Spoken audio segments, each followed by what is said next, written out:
కంటికి smart care, మీ లుక్కి perfect pair. Mister opticals, your style ఆ విజన్.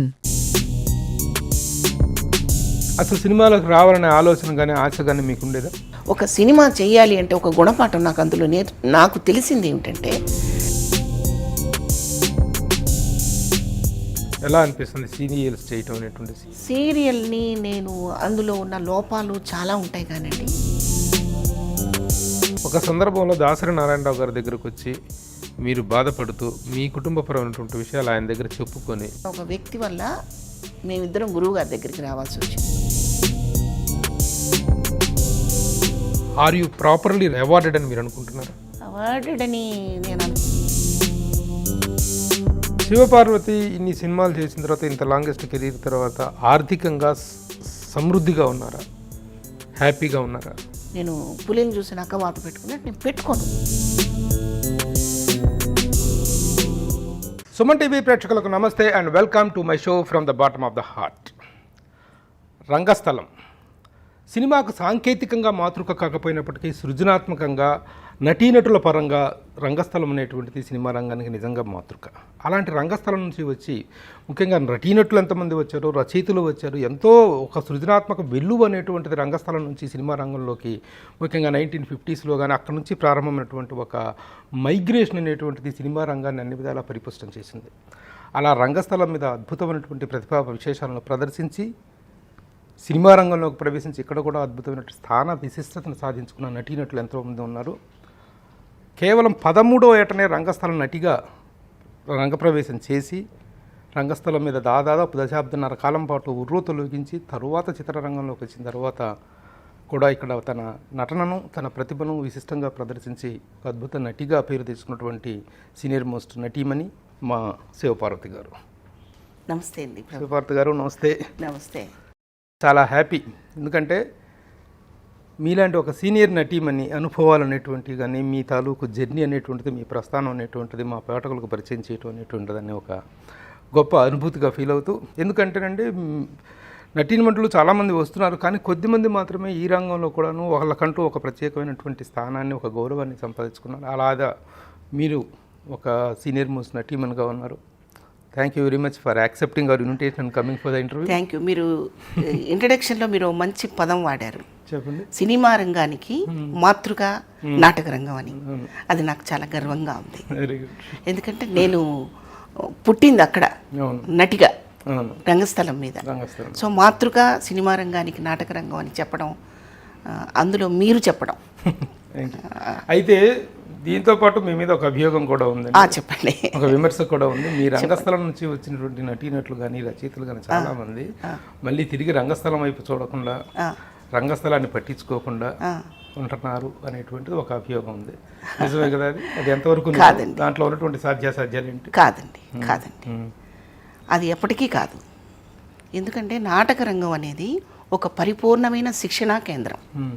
అక్కడ ఆర్టిస్టు పరిపూర్ణంగా తయారవుతాడు. నెక్స్ట్ స్టెప్ ఏంటి? ఇంకా స్పాన్ ఉన్నదేంటి? సినిమా. సో అది క్రెడిట్గా ఫీల్ అవ్వాలి తప్ప మళ్ళీ నాటక రంగానికి వెళ్ళలేదు, తొంగి చూడలేదు అని అనుకోవట్లేదు నేను. ఎందుకంటే చాలామంది, అంటే ఇది మళ్ళీ ఎవరినైనా విమర్శించినట్టు ఉంటుందేమో, అది కాదు. కొంతమంది కళాకారులు మళ్ళీ నాటక రంగానికి వచ్చి ఒక 10 నిమిషాలు గెస్ట్గా ఉండాలన్నా, ఒక 10 మందికి వాళ్ళ చేతులతో మెమోంటోస్ ఇవ్వాలన్నా మళ్ళీ పారితోషికం తీసుకుని వచ్చే దౌర్భాగ్య పరిస్థితి కొంతమంది ప్రవేశపెట్టారు. సో నాకు ప్రేమ ఉంది అని చెప్పడానికి అదొక్కటే నాకు మిగిలిన ఆచూకీ.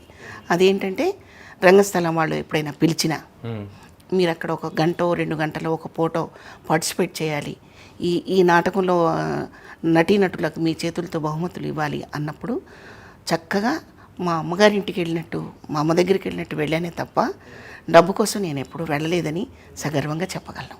అయితే సినిమా రంగంలో ఒక 250 పాత్రలు చేసి ఒక కంటిన్యూటీ ఏర్పడుతున్న తర్వాత ఎప్పుడైనా మళ్ళీ నాటక రంగానికి నాటకాలు ప్రదర్శించారా మీరు? కొత్తలో చేశాను ప్రభు గారు. సెక్రటేరియట్ వాళ్ళవి చాలా మంచి అద్భుతమైన నాటకం అది, పల్నాటి యుద్ధం అని. నా సినిమాలు చేస్తూ కూడా దగ్గర దగ్గర ఒక 100 ప్రదర్శనలు చేశాను.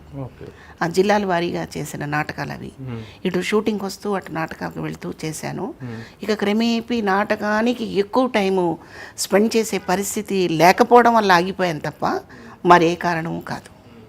సినిమా రంగంలో వచ్చిన వాళ్ళకి సినిమా రంగంలో ఈ పేరు ప్రఖ్యాతులు, ఈ గ్లామరు, ఈ గ్లిట్టర్స్ వీటిలోకి వచ్చిన వాళ్ళకి మళ్ళీ రంగస్థలం వైపుకి వెళ్ళటం అనేటువంటి ఒక నామూషకు, ఒక చిన్న చూపుగా భావించేటువంటి పరిస్థితి ఉంది అనేటువంటి దాంతో మీరు ఎంతవరకు లేదు లేదు. ఉదాహరణకి మన జయప్రకాష్ రెడ్డి గారిని తీసుకుంటే ఆయన ఎప్పుడూ అసలు అలాగా ఫీల్ అవ్వలేదు. ఆయన ఇక్కడ గెలిచి ఇక్కడ స్టాండ్ అయిన తర్వాత, ఇక్కడ మంచి పేరు తెచ్చుకున్న తర్వాత నంది అవార్డ్స్ కూడా వచ్చాయనుకుంటున్నాను నాకు గుర్తున్నంతవరకు ఆయనకి. సినిమాల్లో కూడా వచ్చాక కూడా ఆయన మళ్ళీ కొత్తగా ఒక సొంతంగా ఒక టీం తయారు చేసి ప్రదర్శనలు వేయడం అన్నీ జరిగాయి. మరి నేను ఎవరు పిలిచిన నాటకాలకు వెళతాను, చూస్తాను, కొంత టైం అక్కడ స్పెండ్ చేస్తాను. నాకు చేతనైనది ఏదైనా చేయగలిగితే చేస్తాను.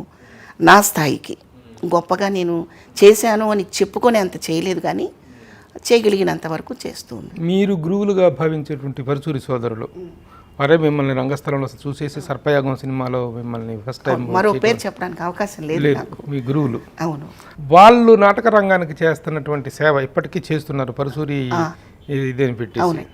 దాని పట్ల మీరు ఎలాంటి స్పందన చూపిస్తారు? అది అమోఘం అండి అది. ఎందుకంటే ఉదాహరణకి నేను ఒక పావుల శ్యామల గారు, తెలంగాణ శకుంతల గారు, జయప్రకాష్ రెడ్డి గారు, రఘునాథ్ రెడ్డి గారు, ఇలా చెప్పుకపోతే ఒక 25 మంది ఆర్టిస్టులు ఉన్నాం మేమందరం కూడా 91లో పరుచూరి బ్రదర్స్ నాటక ప్రదర్శనలో పరిచయమైన వాళ్ళమే. సపరేట్గా మాకంటూ ఒక వింగు పెట్టుకొని రామానాయుడు గారినో దాసరి గారినో కలిసిన వాళ్ళం కాదు.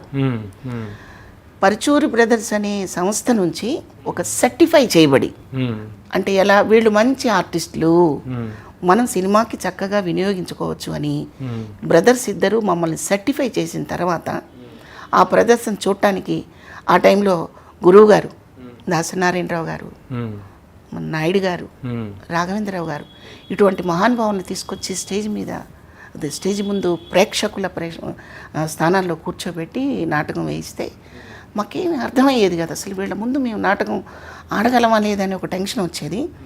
స్టేజ్ ఎక్కిన తర్వాత ఒక ఛాలెంజ్ వచ్చేది. నాటకం వేసిన తర్వాత వాళ్ళు బ్లెస్ చేస్తుంటే చాలా ఆనందంగా అనిపించేది. అట్లా ఆ పరిషత్తు నుంచి సినిమాకి వస్తామని మేము ఎప్పుడూ ఎక్స్పెక్ట్ చేయలేదు. మరి ఆ రాచబాట వేసింది. అసలు సినిమాలోకి రావాలనే ఆలోచన కానీ ఆశ కానీ మీకు ఉండేదా? ఉంది, తప్పకుండా ఉంది. నేను ఈ విషయాన్ని ఇంతకుముందు ఎప్పుడు మీ దగ్గర కూడా నేను ప్రస్తావించలేదు. చాలా కాలం క్రితం, అంటే 75 ఆ టైంలో నాన్నగారు సినిమా స్టార్ట్ చేశారు తెనాలిలో. మీ నాన్నగారు? మా నాన్నగారు రవికుమార్ అని చెప్పేసి బాపు గారి సినిమాలో హీరోగా చేశారు ఆయన. జయప్రద గారు సీత, మన రవి గారు అనే ఆయన హీరోగా చేశారు రాముడు. ఆయన్ని పెట్టి కథ రాయించి ఓఎస్ఆర్ ఆంజనేయులు గారని మీకు తెలుసు, కన్ని వయసు డైరెక్టర్ గారు, ఆ డైరెక్టర్ గారిని పెట్టి నన్ను హీరోయిన్గా పెట్టి ఇంకొక హీరోయిన్ చెన్నై నుంచి సెలెక్ట్ చేసుకొని సినిమా స్టార్ట్ చేసి చేతులు బాగా కాల్చుకొని వదిలేశారు. సినిమా రిలీజ్ అయిందా? అబ్బే అసలు సినిమా ఫినిష్ కాలేదు, సగంలోనే అయిపోయింది దాని కథ. అయితే ఆయనకు ఒక డిసప్పాయింట్మెంట్ ఉండేది, నేను కంప్లీట్ చేయలేకపోయాను, దానికి కావాల్సిన వనరులు నాకు అందలేదు, సో మెనీ మిస్టేక్స్. కేవలం డబ్బు వల్ల ఆగిపోయిందని నేను చెప్పను.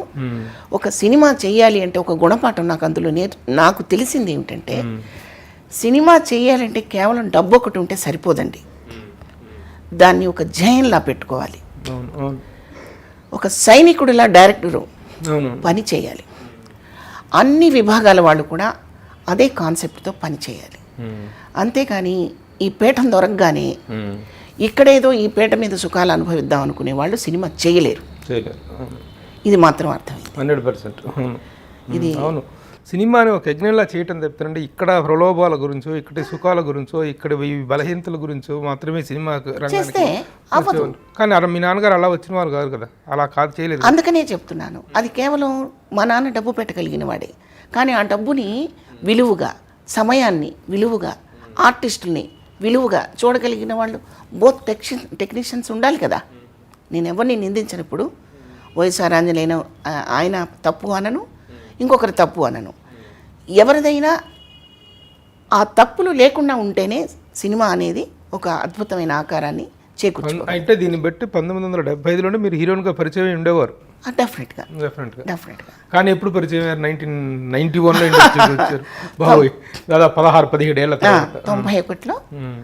అప్పటికే నేను నాటకాల్లో హీరోయిన్గా చేస్తున్న టైంలోనే ఒక నాటికలో ఒక retired school master wife character చేయాల్సి వస్తే నేను దాన్ని చెయ్యను అనకుండా కొంచెం ఓల్డ్ క్యారెక్టర్ అయినా కూడా నేను చేయడం, అంటే అప్పటికి మీకు గుర్తుండే ఉండొచ్చు, నాకు 29-30 సంవత్సరాలు. ఆ ఏజ్లో నేను పరుచూరి బ్రదర్స్ పరిషత్కి పరిచయం అయ్యాను. నేను నా ఏజ్కి నేను వేసిన క్యారెక్టర్కి సంబంధం లేదు, అయినా క్యారెక్టర్ సక్సెస్ అయింది. గురువుగారు వాళ్ళు కూడా బాగా మెచ్చుకున్నారు. ఆ పాత్రకి ఏం కావాలో అవి నేను చేయగలిగాను అని అనుకుంటున్నాను. అందుకే వాళ్ళు నన్ను సెలెక్ట్ చేసుకున్నారు. ఇప్పుడు నటీమణిగా 75లో హీరోయిన్ కావాలనుకుని మిస్ అయిన తర్వాత 91లో నటిగా స్టార్ట్ అయిన తర్వాత సినిమా రంగంలోకి ఎంటర్ అయిన తర్వాత మీ ప్రస్థానం అనేటువంటిది మీ అంచనాలకు తగిన స్థాయిలో జరిగిందని అనుకున్నారా? అసలు లేదు, నాకు తెలీదు. నేను అదే చెప్తున్నాను. ఇప్పుడు నేను ఇక్కడికి వచ్చాను, నాకు చాలా సినిమాలు వచ్చేస్తాయి, లేదా చాలా పేమెంట్లు వచ్చేస్తాయి, నేనేదో అంతనంత ఎత్తుకి ఎదుగుతాను, ఇవన్నీ నాకు ఊహాగానాలు లేవు. అంటే ఎలా ఉండేదంటే పని వస్తుంది చేయాలి, పని వస్తుంది చేయాలి, ఇంకా బెటర్మెంట్గా చేయాలి. అయితే డిసప్పాయింట్మెంట్ అయితే లేదు, అసంతృప్తి అయితే లేదు. నో, నేను ఎప్పుడు అసంతృప్తిగా ఫీల్ అవ్వలేదు. దట్టు ఇంకోటి ఏంటంటే, నేను పనిచేసిన టైంలో దాసరి నారాయణరావు గారు, మీకు తెలుసు ఆయన నేచర్, మీకు పూర్తిగా తెలుసు. అక్కడ కొంచెం విషయం ఉంది అనుకుంటే దాన్ని ఇంకొంచెం ఎక్స్ప్లాయిట్ చేసి రాబట్టగలిగిన గొప్ప మహానుభావుడు ఆయన. నువ్వు చేయగలవు అంటారు ఆయన. వీడు చేయలేకపోతున్నాడు, వెనక్కి నుంచో పెట్టండి అంటే డిసప్పాయింట్ అయిపోతాడు ఆర్టిస్ట్ కదా అండి. కానీ నేను ఈ మాట ఎలా చెప్పగలుగుతున్నానంటే, రౌడీ దర్బార్ అని ఒక సినిమా చేశాను. అంటే చేసిన చాలా సినిమాల్లో రౌడీ దర్బార్ అని ఒక సినిమాలో విజయశాంతి గారు హీరోయిన్, మన సాయి కుమార్ గారు ఒక పవర్ఫుల్ క్యారెక్టర్. నేను సాయి కుమార్ మదర్ క్యారెక్టర్. సాయి కుమార్ గారు వర్షను, ఆయన డైలాగు డిక్షను ఎలా ఉంటుందో మీకు తెలుసు కదా. అంత డైలాగ్ చెప్పాక నాకు డైలాగ్ లేదు. నేను అట్లా చూస్తూ ఉండిపోయా పౌరుషంగా. అయిపోయింది, షార్ట్ అయిపోయింది. నన్ను దగ్గర పిలిచారు గురుగారు. దాని తర్వాత నేను చెప్తావా డైలాగు అన్నారు ఆయన. ఉంటే చెప్తాను గురుగారు, సరే అని 2 నిమిషాల్లో డైలాగ్ రాసిచ్చి మళ్ళీ చెప్పించారు ప్రభు గారు. అంటే ఆయనకి తెలిసిపోతుంది అక్కడ బ్లాంక్ ఎక్కడ వచ్చింది, అక్కడ ఆర్టిస్ట్ మీరు ఇలాంటి ఆర్టిస్ట్ నిరుపయోగంగా ఉన్నారు అనేటువంటిది రాశారు. రాసి మళ్ళీ చెప్పించారు. అలా ఆ పనిలో ఎంతో తృప్తి పొందాను నేను. పరుచూరి గోపాలకృష్ణ గారు ఫస్ట్ మూవీకి సర్పయాగం సినిమాకి నాకు అసలు ఇచ్చిన ఎంకరేజ్మెంట్ చిన్నది కాదండి. ఒక దిగ్గజాల మధ్య నిలబడి, ఓ పక్క శోభన్ బాబు గారు, రామానాయుడు గారు, నగేష్ గారు, నూతన్ ప్రసాద్ గారు, మరి ఇటువంటి ఆర్టిస్టుల మధ్య నేను నిలబడి డైలాగ్ చెప్పడం అంటే మాటలు కాదు. నాకు ఎంతో ధైర్యాన్ని నూరిపోశారు ఆయన గోపాలకృష్ణ గారు. ఆ ధైర్యం అలా వచ్చి దాసరి గారి దగ్గర కూడా, గురువుగారి దగ్గర కూడా చెప్తాను గురుగారు అన్నప్పుడు ఆయన టక్మన్ ఒక డైలాగ్ రాసి ఇచ్చి చెప్పగలగడం, వీటిల్లో ఆనందం పొందాను తప్ప నాకు ఎంత వస్తుంది, ఏం రావట్లేదు, క్యారెక్టర్ నిడివి ఎంత, అసలు అవకాశం నా మైండ్.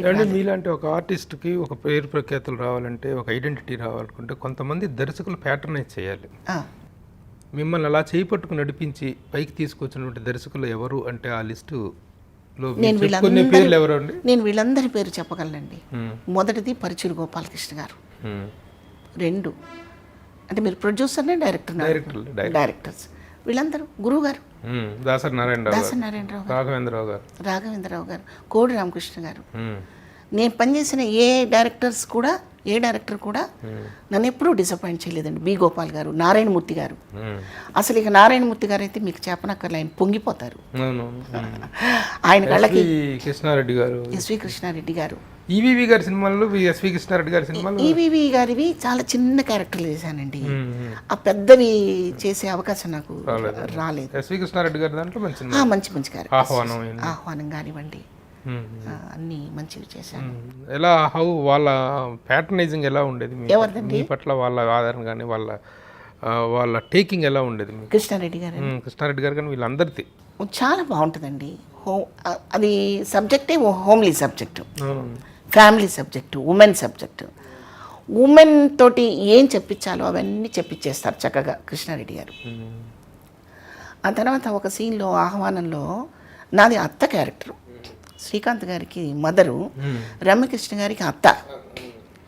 జనరల్గా అత్త అనగానే కొంచెం కాంట్రవర్సీగా రాయటం, అవును, నెగిటివ్ రాస్తుంటారు కదా. అత్తను కానీ ఒక విలని అనేటువంటి చిత్రీకరణ జరుగుతుంది. అంటే ఏం చేసినా కొడుకునే వెనకేసుకురావటం, కోడలను కానీ కొంచెం దూరం పెట్టడం, అది రైటర్స్ మైండ్లో కూడా అలా ఫిక్స్ అయిపోయి ఉంటుంది అనుకుంటా.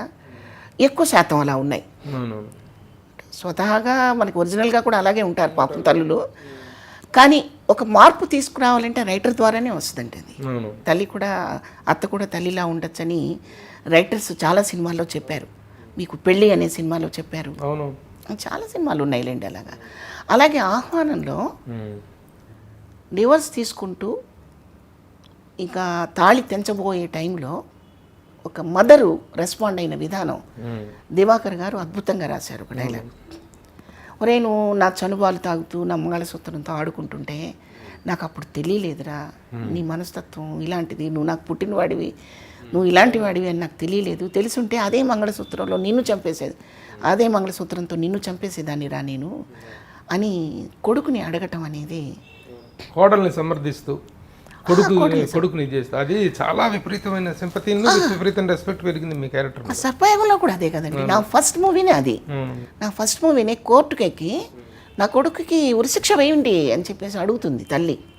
ఏమంటే 250 సినిమాల్లో మీరు చేసిన గొప్ప పాత్ర ఏమిటి అని అడగటం కరెక్ట్ కాదు యాక్చువల్గా. కానీ కొన్ని చిరస్థరంగా నిలిచిపోయే పాత్రలు అంటూ ఉంటాయి.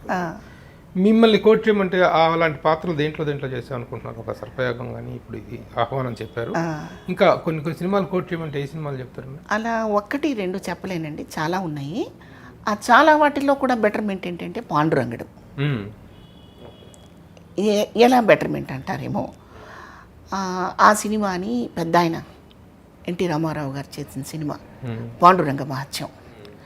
ఆ పాండురంగ మహత్యంలో అప్పుడు మదర్ క్యారెక్టరు ఋషేంద్రమణి గారు చేశారు. అదే క్యారెక్టరు నాకు దొరికింది, అదొకటి నాకు ప్లస్ పాయింట్. తర్వాత ఇప్పుడు ఇంకొక ప్లస్ ఏంటంటే కాంబినేషన్ క్యారెక్టరు విశ్వనాథ్ గారు, కె విశ్వనాథ్ గారు.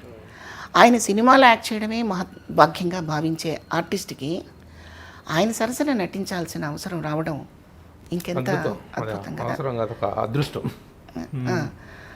ఆ అదృష్టాన్ని నేను పొందాను. ఓ పక్క కె విశ్వనాథ్ గారు, రాఘవేంద్రరావు గారు, ఆ పాత్ర బాలకృష్ణ గారు. నేనైతే బాలకృష్ణ గారితో యాక్ట్ చేసిన ఫీలింగ్ లేదు, నాకు పెద్ద ఆయనతో యాక్ట్ చేసినట్టుగా నేను ఫీల్ అయ్యాను. శివపార్వతి అనగానే ఒక మదర్, ఒక రెస్పెక్టెడ్ మదర్, ఒక ప్రేమమూర్తి, ఒక మాతృమూర్తి అనేటువంటి ఒక పాత్రలు నెంబర్ ఆఫ్ క్యారెక్టర్స్ మీరు చేశారు. వీటిల్లో అమ్మ పాత్రలకి ఒకనొక జనరేషన్ ఉంది, మొదటి నుంచి మనం చూసుకుంటే. ఇప్పుడు మీరే ప్రస్తావించినటువంటి ఋషేంద్రమణి గారు కానీ, అనటి అంజలీదేవి గారు కానీ, కన్నాంబ గారు, ఆ తర్వాత శాంతకుమారి గారు, వీళ్ళందరూ ఒక జనరేషన్. ఆ ఇదిలో మీరున్నారు. ఆ అమ్మ పాత్రలకు అద్భుతంగా పోషించినటువంటి నటీమణుల కోవలో మీరున్నారు. ఆ తర్వాత తరం చూసుకుంటే ఒక సుజాత గారు, అవునండి, తర్వాత అన్నపూర్ణమ్మ గారు, మీరందరూ ఉన్నారు. ఈ అమ్మ పాత్రలు చేసడంలో ఈ నెంబర్ ఆఫ్ టైమ్స్ అమ్మ పాత్రలు పోషించిన తాలూకా మాతృత్వ ఫీలింగ్ని కానీ దాన్ని మీరు ఎలా ఎంజాయ్ చేస్తుండేవారండి? నేను కంప్లీట్ పొందుతానండి. నేను పొందుతూనే నేను ఆ పాత్ర చేయగలుగుతా. దానికి తగ్గట్టుగా నా అదృష్టం కొద్ది పాత్రలు కూడా అలాంటివే వస్తాయి ఎక్కువ శాతం. ఏవో 4-5 సినిమాల్లో విలన్ క్యారెక్టర్స్ చేశాను కానీ, అంటే ఆర్టిస్ట్ని కాబట్టి దాన్ని ట్యూనప్ చేసుకొని ఇలా చెయ్యాలి, ఇలా బాడీ లాంగ్వేజ్ ఎత్తాలి, ఇలా ఎత్తాలి అని అనుకొని చేయడమే కానీ ఉదార్థం అనేది మాత్రం ప్రత్యేకించి ఏ తల్లికి నేర్పనక్కర్లేదు. ప్రతి స్త్రీలోనూ ఉంటుంది ఆ తల్లి. అదే నేను ఇందాక యాక్చువల్గా విషయం ఏంటంటే ఎన్నో సినిమాల్లో అమ్మ పాత్రలు పోషించి ఒక మాతృత్వాన్ని అద్భుతంగా అభినయించినటువంటి మీరు కొన్ని సినిమాల్లో నెగిటివ్ క్యారెక్టర్స్ చేశారు. అవును ముఖ్యంగా సీమసింహంలో అవును బాలకృష్ణ గారికి ఆపోజిట్గా, అంటే బాలకృష్ణ గారు అంటే ఒక ఫైర్ బ్రాండ్ స్టార్కి ఎదురుగా ఛాలెంజ్ చేసేటువంటి ఒక క్యారెక్టర్. మిమ్మల్ని మీరు అనుకున్నారా అసలు నెగిటివ్ క్యారెక్టర్స్ చేయగలను, నెగిటివ్ క్యారెక్టర్స్లో నేను ఫిట్ అవుతాను అనేటువంటి ఫీలింగ్? కానీ అసలు అది ఎలా అనిపించింది, ఆ డిఫరెన్స్ ఎలా ఫీల్? అంటే నమ్మకం ఉంది నా మీద, నాకు నమ్మకం ఉంది. ఎందుకు నమ్మకం అంటే స్టేజ్ మీద ఒకటే టైప్ క్యారెక్టర్లు చేయలే నేను, ఆల్ ఎమోషన్స్ క్యారెక్టర్స్ చేశాను నేను. ఇంకా మాట్లాడితే ఒకే నాటకంలో 2-3 పాత్రలు యాక్ట్ చేయడం జరిగింది. ఉదాహరణకి పల్నాటి యుద్ధం నాటకంలో పేరిందేవి వెరీ సాఫ్ట్, అయ్యో మీరు యుద్ధానికి వెళ్తున్నారా, తిరిగి క్షేమంగా రాగలరా అని చెప్పగలిగేది పేరిందేవి అయితే, మాంచాల వెళ్ళిరండి మీరు కాక ఇంకెవరు గెలుస్తారు అని చెప్పగలిగేది మాంచాల. అలాగే ఒక అత్త అనుకోండి, యారగంట్, సాధించి రాసి రంపాన్ని పెట్టే అత్తగారి క్యారెక్టర్లు, అంటే అటువంటి ఎక్స్ప్రెషన్స్ ఉన్న క్యారెక్టర్లు ఆల్రెడీ నేను స్టేజ్ మీద చేయడం జరిగింది. మిమ్మల్ని ఎక్కువగా ఏ క్యారెక్టర్స్కి పిలిచేవాళ్ళండి నాటకానిక? కాదు, సినిమాలో రంగంలో, సినిమాల్లో నెగిటివ్ క్యారెక్టర్స్కి పిలిచిన సందర్భం లేదు, చాలా రేరుగా చేసి ఉంటారు. ఒక 4 సినిమాలు చేశాను. ఒక సీమసింహం, ప్రాణం అనే సినిమాలో ఒక 4 సీన్లు క్యారెక్టర్ ఉంటుంది, అది విలన్. మీకు వ్యక్తిగతంగా ఏది ఇష్టం? నాకు ఉదాత్తమైన క్యారెక్టరే నాకు ఇష్టం. మీకున్న ఇమేజ్ అదే కాబట్టి ఆ టైప్ ఆఫ్ క్యారెక్టర్స్. మీరు 13 ఏళ్ల వయసులో రంగస్థలంలో మీ కెరీర్ స్టార్ట్ చేశారు. 13 నుంచి దాదాపు 30 ఏళ్ళ వరకు, అంతే కదండి? 29-30 ఏళ్ళ వరకు రంగస్థలంలో నటించారు. అంటే దాదాపు 17 ఏళ్ళు, 17 ఏళ్ళ పాటు ఇది చేశారు. అంటే మీరు మంచి యవ్వనంలో ఉండగా మీరు రంగస్థలంలో నటించారు. ఆ తర్వాత కూడాను ఒక మంచి ఏజ్లో ఉండగానే సినిమా రంగానికి వచ్చారు. రంగస్థలంలో స్త్రీల పట్ల ఉన్నటువంటి అభిప్రాయము, స్త్రీల పట్ల రంగస్థల వ్యక్తులు కానీ అక్కడ ఉండేటువంటి వాతావరణం కానీ ఎలా ఉండేది, సినిమా రంగంలో ఎలా ఉండేది? ప్రభు గారు, టు బి ఫ్రాంక్గా చెప్పాలంటే ఈ భూమి మీద పుట్టిన ప్రతి మానవుడు చాలా సత్యసంధుడు, నీతిమంతుడు, చాలా 100% క్యారెక్టర్ ఉన్నవాడు అని చెప్పడానికి చాలా తక్కువ మంది ఉంటారు ప్రభు గారు. చాలా తక్కువ మంది ఉంటారు. ఉన్నట్టు నటిస్తారు, ఏది మంచి క్వాలిటీస్ ఉన్నట్టు కొంతవరకు. కొంతమంది నిజంగానే ఉంటారు. ఈ 3 తరహాలు ఎక్కడి నుంచి వస్తాయంటే కుటుంబ నేపథ్యాన్ని బట్టి, ఆ వ్యక్తి పెరుగుదలను బట్టి, ఆ వ్యక్తి మైండ్ని సాధన చేసుకునే దాన్ని బట్టి మంచివాడు చెడ్డవాడు ఉంటాడు. కానీ మొత్తానికి అందరిలోనూ చెడ్డవాడు ఉంటాడు. వాడిని కంట్రోల్ చేయగలిగేది మాత్రం వాడి పరిసరాలు, వాడి చుట్టూ, వాడి పక్కనే ఉన్న తల్లి తండ్రి, వాడితో అంటుకుపోయి ఉన్న సమాజము, వాడి ఫ్రెండ్స్, ఇవన్నీ కలిపి వాడిని ఒక మంచి వ్యక్తిగా ఒక గ్రిప్లో పెడతాయి. ఈ గ్రిప్లో పెట్టినప్పుడు వాడు అనుకుంటాడు నేను బాగుండాలి అని. అప్పుడు ఒరిజినల్గా కొంత బయటకు వస్తాడనమాట. అంటే నేనేం చెప్పదలుచుకున్నానంటే ఈ మంచి చెడు అనేది ఆనాటి నాటక రంగంలోనూ ఉంది, ఈనాటి సినిమా రంగంలోనూ ఉంది. ఐ మీన్ నేను స్ట్రైట్గా అడగాలంటే కాస్టింగ్ కౌచ్ అనేటువంటి పదం ఈ మధ్య కాలంలో విపరీతంగా ఆ విమర్శ, ఆ గొడవ, ఆ కాంట్రవర్సీ అనేటువంటి విపరీతంగా వచ్చినట్టు నేపథ్యంలో కాస్టింగ్ కౌచ్ అనేటువంటి రంగస్థలంలోనూ ఉంది, ఎక్కడైనా ఉంటుంది, ఎక్కడైనా ఎప్పుడైనా ఉంటుంది. మా నాటక రంగం చాలా పర్ఫెక్ట్ అండి, ఇక్కడ ఏమీ ఉండవండి అని నేను అనకూడదు. ఎందుకంటారేమో ఆ రోజు పుట్టిన మనిషే ఈ రోజు వరకు ఉండే ఉన్నాడు. ఇప్పుడు నేను ఉన్నాను కదా, నాకు ఇప్పుడు 59, 60. అంటే నా 13 ఏట నుంచి నాటక రంగానికి వచ్చి ఆ జనరేషన్ని చూసి ఇక్కడికి వచ్చాను, ఇక్కడ మనుషుల్ని చూశాను. మరి అక్కడ చాలా మంచిగా ఉంది, ఇక్కడ చాలా చెడుగా ఉంది, ఇవేం లేవండి. మంచి చెడు అనేవి ఒక 100 సంవత్సరాల క్రితం కూడా ఉంటాయి. మీకు రావణాసురుడు ఎక్కడి నుంచి వచ్చాడు? ఇప్పుడు కొత్తగా వచ్చాడు 2020లో, లేదు కదండి. సో మన కథల్లోనూ, మన పురాణ కథల్లోనూ అటువంటి పాత్రలు ఎప్పుడూ ఉన్నాయి. ఎలా ఛేదించాలి, ఎంతవరకు వాడుకోవాలి, ఎలా వాడుకోవాలి అనేది తెలిస్తే ఎక్కడైనా రాణించవచ్చు, ఎక్కడైనా జయించవచ్చు. ఈ కాస్టింగ్ కౌచ్ అనేటువంటి దాన్ని వ్యక్తిగతంగా మీరు ఫేస్ చేసిన సందర్భాలు ఉన్నాయా? ఉంటాయి. ఉండకుండా ఉండవు. దాన్ని మనం పెద్ద బోర్డు పెట్టేసి దాన్ని ఇంకొంచెం ఇంకేదో ఎక్స్ప్లైట్ చేసి చూపించి అవసరమే ఉందండి. ఇప్పుడు ఓ పెద్ద అవకాశాన్ని నాకు చేజారిపోతుంది అనుకున్నప్పుడు, చేజారిపోతుందేమో అని భయం నాకు ఉన్నప్పుడు, నా టాలెంట్ మీద నాకు నమ్మకం లేనప్పుడు నువ్వు తప్పు చేసి అవతల వాడిని తప్పు అంటే నేను ఒప్పుకోను. ఫస్ట్ ఆఫ్ ఆల్ నా మీద నాకు కాన్ఫిడెన్స్ ఉండాలి. ఓ పెద్ద సినిమా మిస్ అయింది, పోనీ చిన్న సినిమా వస్తుంది, బతుకుతాం కదా, భూమి మీద ఉంటాం కదా, ఇవాళ కాకపోతే రేపు గుర్తిస్తారు కదా అన్న పేషెన్సీ నాకు లేనప్పుడు తొందరపాటులో చేసే తప్పుడు పనులవి. అంతే తప్ప అదే పని మీద, అదే వ్యాపారం మీద సినిమా ఇండస్ట్రీకి వచ్చి కోట్లు కోట్లు ఖర్చు పెట్టి ఇక్కడ ఒక బాహుబలి లాంటి సినిమాలు, లేకపోతే ఒక చారిత్రాత్మకమైన ఒక అన్నమయ్య, శ్రీరామదాసు, శ్రీరామరాజ్యం, ఇవన్నీ చేసేవాళ్ళు ఈ చిన్న పనికిమాలిన పని కోసం వస్తారని నేను అనుకోను. ఎవరు చేస్తారంటే ఆ పని, నేను సినిమా వాడిని నేను ఒక హ్యాట్ పెట్టుకొని, నేను సినిమా వాడిని నేను ఒక బోర్డు పెట్టుకొని అమాయకులని పాడు చేయడానికి అతి తెలివిగాళ్ళు ఎవరో వస్తారు. అది తీసుకొచ్చి ఓ పెద్ద పెద్ద సంస్థలకి పిలిగితే నేను ఒప్పుకోను. అయితే అదేలేండి, మొత్తం ఇండస్ట్రీకి అట్రిబ్యూట్ చేయటం అనేటిది కరెక్ట్ నేను ఒప్పుకోను. అయితే పెద్ద సంస్థల్లో జరగలేదా, పెద్ద పెద్ద వాళ్ళు చేయటం లేదా అంటే అది వాళ్ళ స్వవిషయం అండి. నేనెవరిని మాట్లాడటానికి? నేను అవకాశం ఇచ్చినప్పుడు మీరు అలాగే అంటారు, నేనంటూ అవకాశం ఇస్తే మీరు కూడా బుద్ధిమంతులానే ఉంటారు. కాస్టింగ్ కౌచ్ తాలూకు ప్రెజర్స్ అనేటువంటి మీరు వ్యక్తిగతంగా ఫేస్ చేసిన సందర్భాలు ఉన్నాయా? నేను అదే మీకు సింపుల్గా చెప్పేశా. ఈ అవకాశం నాకు పోతుందేమో అని భయం నన్ను ఏం చేస్తుంది, ఆ పనికి పాల్పడేలా చేస్తుంది, ఒక తప్పు పనికి పాల్పడేలా చేస్తుంది. ఆ భయం నాలో లేనప్పుడు, ఈ అవకాశం మరొకసారి వస్తుందని నువ్వు ఆగినప్పుడు, అది నాతో కాకపోతే ఇంకేదో అవకాశం ఉన్న చోట చేస్తారు తప్ప నన్నేం ప్రెషర్ చేయరు అని అడుగుతున్నాను, నేను చెప్తున్నాను. అది అదంతా మీ వ్యక్తిగతమే, yield or not to yield అంతే అంతే అనేటువంటిది మీ ఎవరెవరి వ్యక్తుల వ్యక్తిగతం. ఎవరైనా అంతేనండి, నేనే కాదు, ఎవరైనా సరే. అంటే వీళ్ళందరూ ముందుగానే ఆ అవకాశం పోతుందేమో, ఈ ఒక్క అవకాశం పట్టుకుంటే నేను పెద్ద హీరోయిన్ అయిపోతాను, పెద్ద స్టార్ని అయిపోతాను అని ఒక ఇమాజినేషన్ ఆ తప్పుదారికి మళ్ళిస్తుందండి. అది కూడా నికాసైన డైరెక్టరు, నికాసైన ప్రొడ్యూసరు, నికాసైన సంస్థలు చెయ్యరండి, చేయరు. ఇప్పుడు పెద్ద పెద్ద సంస్థల్లో నేను యాక్ట్ చేశాను, మీకు తెలుసు. వాళ్ళందరూ ఏమీ చేయలేదా అని మీరు నన్ను అడగండి, చేసి ఉండొచ్చు. అది వాళ్ళ ఇష్టం, వాళ్ళ సౌలభ్యం, అవతల వాళ్ళ ఇష్టం, అంటే మ్యూచువల్ అంతే. కానీ మరి ఈ కాస్టింగ్ కౌచ్ మీద ఈ మధ్య విపరీతంగా జరిగినటువంటి దీన్ని మీరు ఏమంటారు? మీరు దాని ఆ ఉద్యమాన్నో, ఆ గొడవనో, ఆ కాంట్రవర్సీని మీరు ఏ కోణంలో చూస్తారు? అది వాళ్ళ అమాయకత్వం అండి.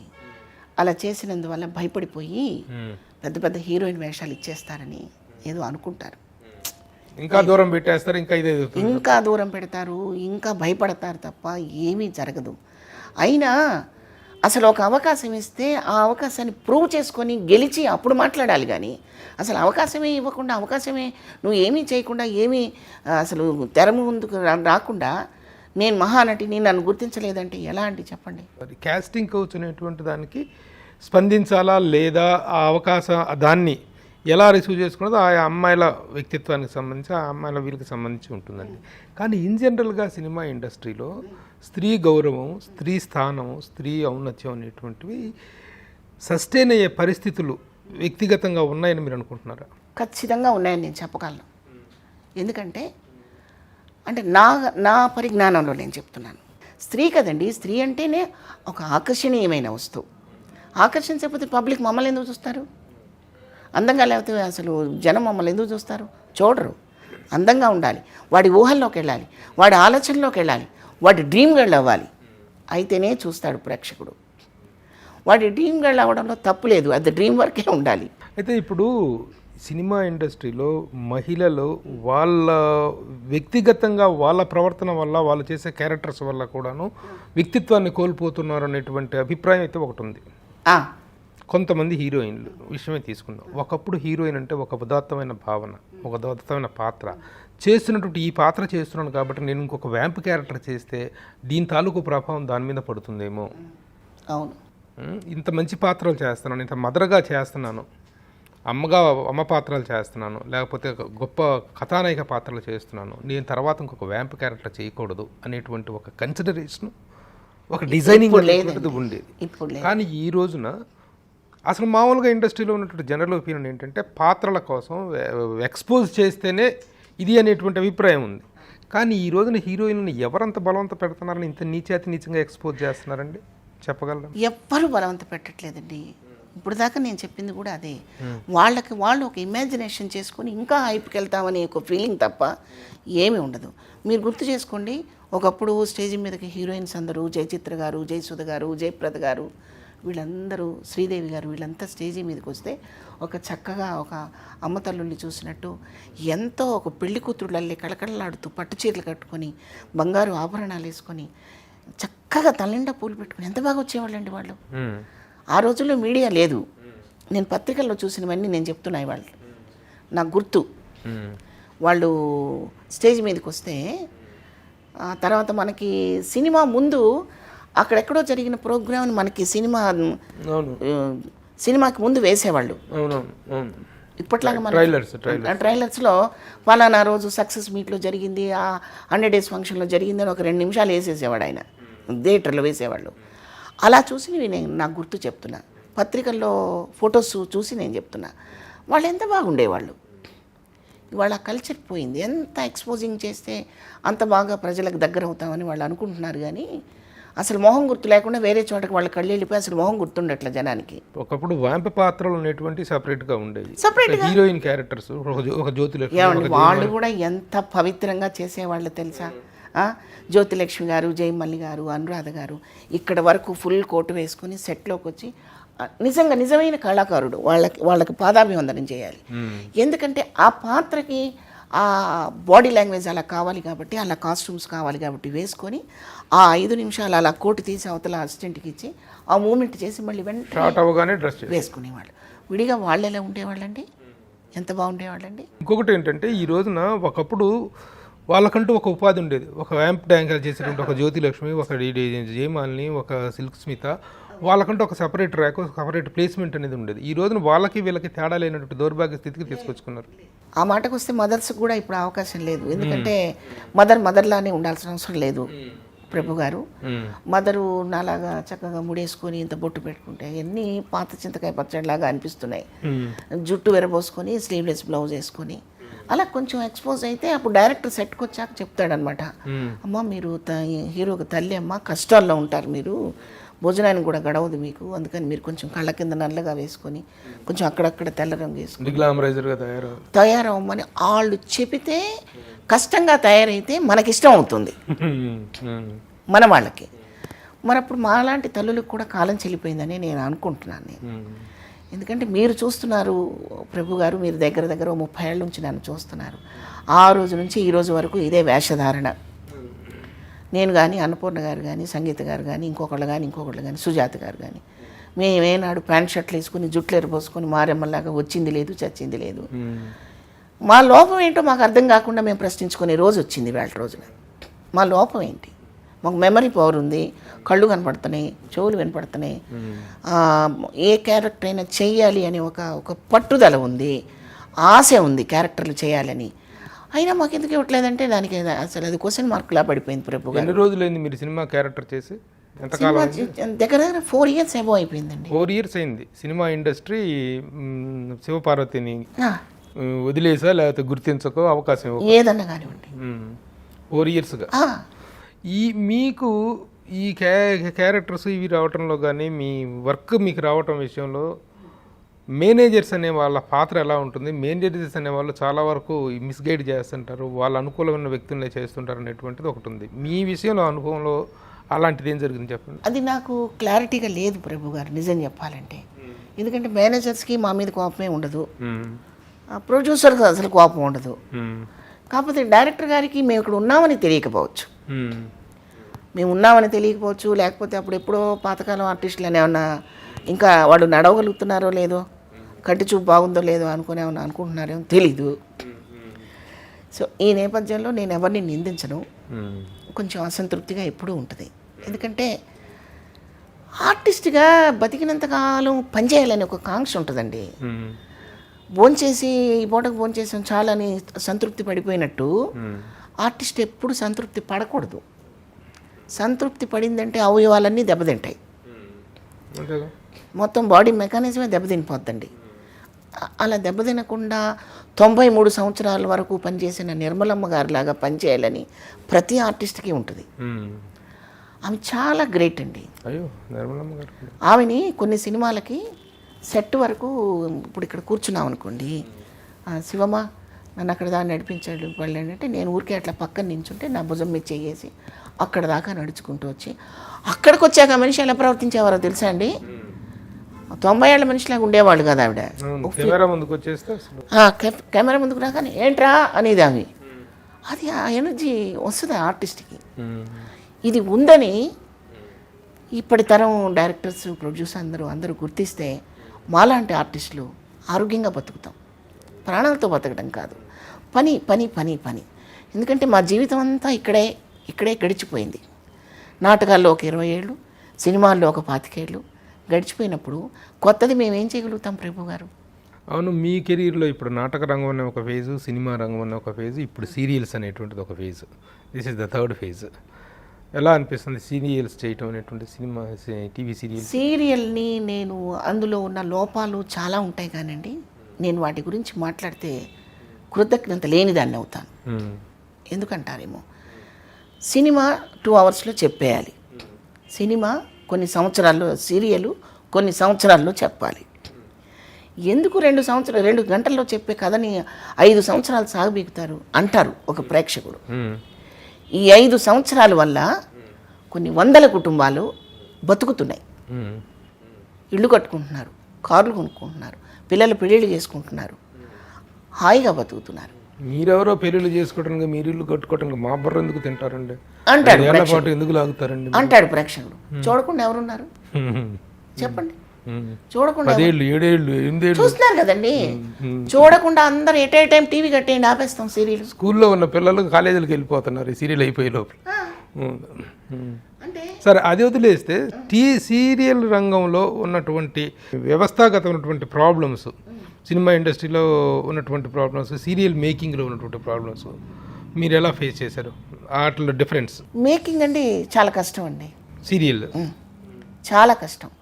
అంటే సినిమాతో పోల్చుకుంటే సినిమాని చక్కగా డైరెక్టర్ ఏమనుకున్నాడో అది చేయటానికి స్వేచ్ఛ ఉంది డైరెక్టర్కి, ప్రొడ్యూసర్కి ఆ స్వేచ్ఛ ఉంది. ఆర్టిస్టులు చక్కగా ఎన్ని డేట్లు అడిగితే అన్ని డేట్లు ఇచ్చి చేస్తారు. మీకు సీరియల్కి వచ్చేసరికి డైరెక్టర్కి ఆ స్వేచ్ఛ లేదు, అవుట్పుట్ కావాలి. ఈరోజు ఉదయం 7 గంటలకు స్టార్ట్ చేసి సాయంత్రం 9 గంటలకి క్లోజ్ చేస్తే నాకు ఇంత అవుట్పుట్ ఇవ్వాలి, అది నువ్వు ఇవ్వగలవా? ఇచ్చిన డైరెక్టర్ని పెట్టుకుంటున్నారు. అంత నేను ఇవ్వలేనండి, నేను చాలా క్వాలిటీగా వద్దు వెళ్ళిపోతున్నాడు. అప్పుడు ఈ అవుట్పుట్ కోసం ఏం చేస్తాడు? శివభారతి తొందరగా వెళ్ళిపోవాలంటది, ఇంకొకళ్ళు తొందరగా వెళ్ళిపోవాలంటారు, ఇంకొకళ్ళు హాఫ్ డే ఇస్తారు, ఇంకొకళ్ళు 3 రోజులే ఇస్తారు. అప్పుడు ఎంత ప్రెషర్ అండి ప్రొడ్యూసర్కి, డైరెక్టర్కి. అందుకని డైలాగు నేర్చుకొని బైహార్ట్ చేసుకొని బుర్రలో ఎక్కించుకొని చెప్పే టైం ఉండదు. సినిమా కంటే చాలా కష్టం అని నేను చెప్పగలుగుతున్నాను సీరియల్. ఎందుకంటారేమో, ఒక పేజీ డైలాగ్ అయినా, అర లైన్ డైలాగ్ అయినా బైహార్ట్ చేసుకుని చెప్తాం సినిమాకి. చక్కగా ఫీల్ అయ్యి చేయడానికి అవకాశం ఉంది. ఏ చిన్న తేడా వచ్చినా 1 మోర్ చేసే అవకాశం ఉంది. టీవీకి అలా ఉండట్లేదండి. ఒక 3 సీన్లు తీసుకొచ్చి, ఒక 3 పేజీలు తీసుకొచ్చి మాకు చదివి వినిపిస్తారు. సీన్ అయితే మీ తర్వాత ప్రభు గారు ఇలా మాట్లాడతారండి, దాని కౌంటర్ మీరు ఇలా ఇస్తారండి, మీరిద్దరు ఇలా మాట్లాడుకుంటున్నప్పుడు ఇంకొక అతను వస్తాడండి, ఇలా మాట్లాడతాడండి, సీన్ అంతా ఎక్స్ప్లెయిన్ చేస్తాడు. డైలాగ్ నేర్చుకొని కంఠస్థ అంత టైం ఉండదు. ప్రాంప్టింగ్ సెట్కి వెళ్ళిపోతాం.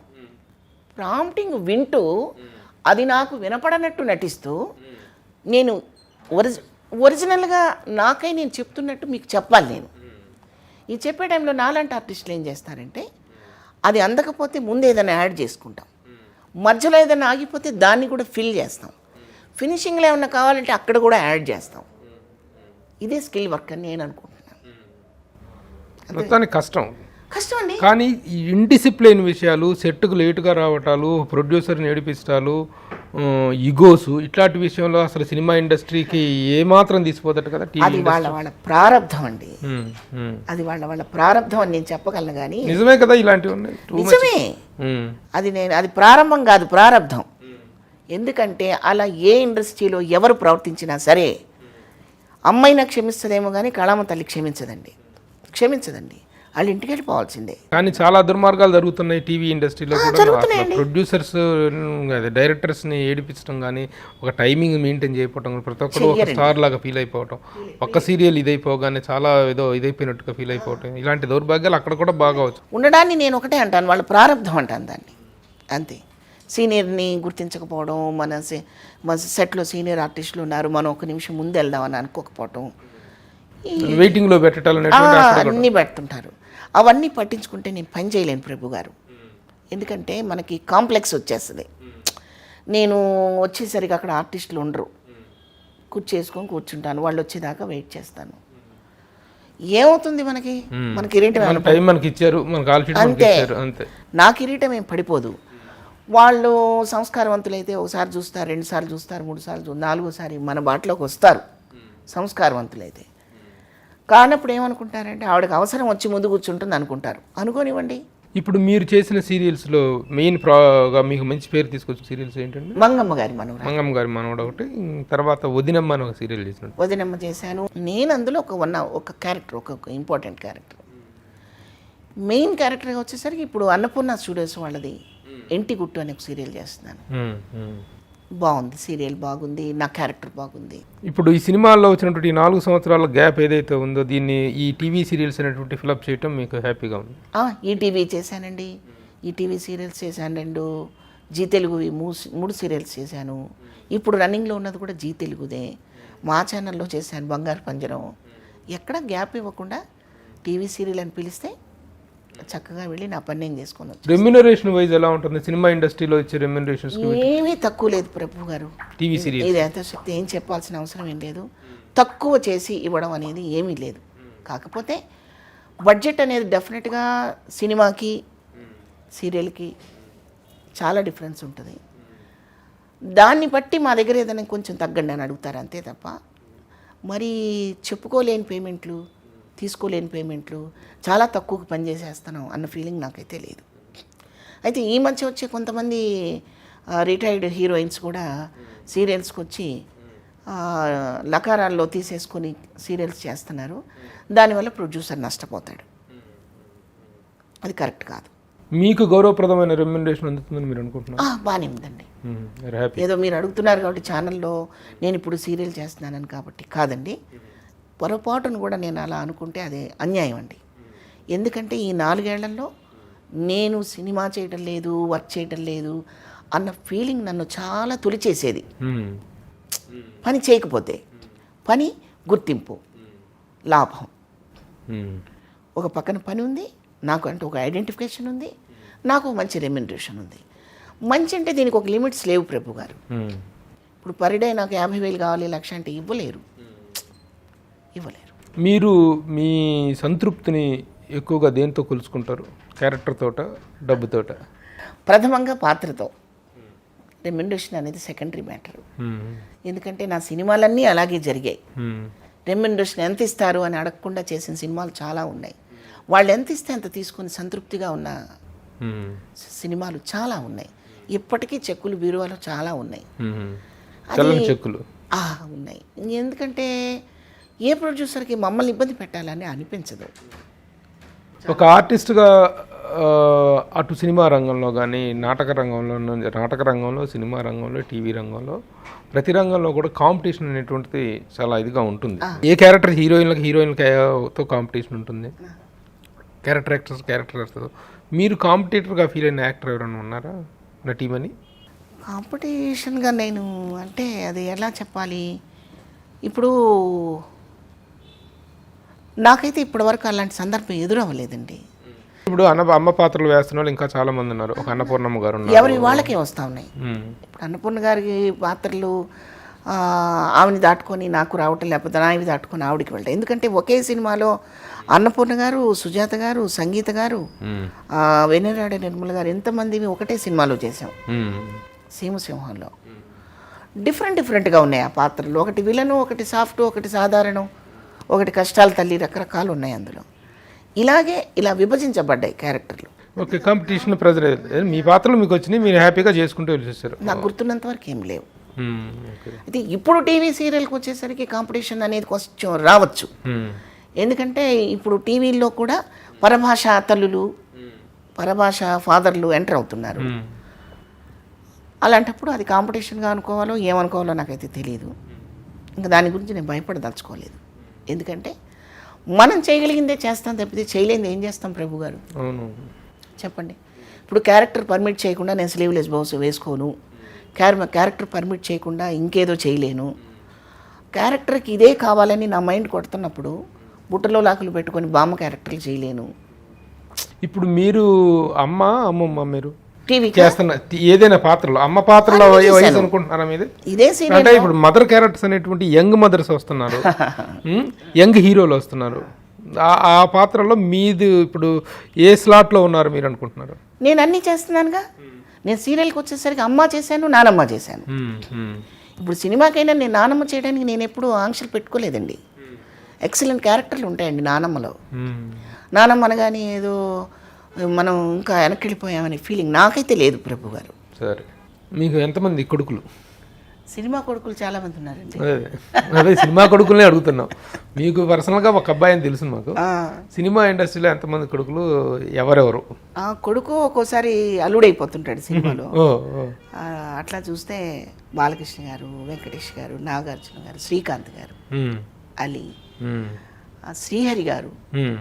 అవును, శ్రీహరి గారితో చేశారు. శ్రీహరి గారు సినిమాకే కాదు, ఒరిజినల్గా కూడా నాకు కొడుకే.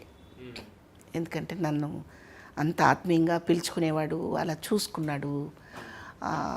నేను ఎప్పుడు మర్చిపోను. అది చిన్న చిన్న ఇన్సిడెంట్సే కావచ్చు కానీ ఎప్పుడు మర్చిపోను. శ్రీహరి యాక్టర్గా ఎంత పాపులరో బయట ఒక వ్యక్తిగా అందరికి ఒక అండగా నిలవటంలో అండి. అవునండి. పర్సనల్గా మీరు చెప్తున్నారు ఎంత లాస్ అని. శ్రీహరి లాస్ అనేటువంటిది నాకెంత పర్సనల్ లాస్ అనేటువంటిది నాకు తెలుసు. ఎందుకంటే శ్రీహరికి ఫస్ట్ బొట్టు పెట్టి డైలాగ్ చెప్పిన అసిస్టెంట్ డైరెక్టర్ నేను. అప్పటి నుంచి తన రెండో సినిమా అసిస్టెంట్ డైరెక్టర్గా, నాకు రెండో సినిమా, తనకు ఫస్ట్ సినిమా. అప్పటి నుంచి మా అనుబంధం ఉండేది. ఏమండి ప్రభు గారు, ఎలాగో మీరు ఇంటర్వ్యూ చేస్తున్నారు, అది నాకు చాలా అదృష్టంగా, నిజంగా హ్యాపీగా ఫీల్ అవుతున్నాను నేను మీరు ఇంటర్వ్యూ చేయడం.